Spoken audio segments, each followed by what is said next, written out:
Hello to you, my gorgeous nail lovers. You're welcome back to Nail Vibes. Good morning, good afternoon, good evening, depending from where and when you are seeing this video. So, in case you are seeing this channel for the first time or you are yet to subscribe to this my channel, please do subscribe, and as you do that, do not forget to turn on your bell notification so that you will always get notified as soon as a new video is dropped in this channel. So ladies, in this video today, I have the best collections of charms acrylic nail designs for you, my gorgeous ones. So watch to the end and choose your best lights to make. Okay, so as you watch the video, ladies, kindly support my channel by hitting the like button. Give this video a thumbs up, and also feel free to share this video to your friends and your loved ones, and you can also save it for your later use.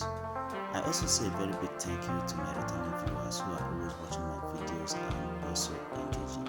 Trust me, your effort in this channel is never taken for granted. You are so much appreciated in this channel. Also, at the end of this video, go to the comment section and tell me what you think or what you feel about my video or my channel in general.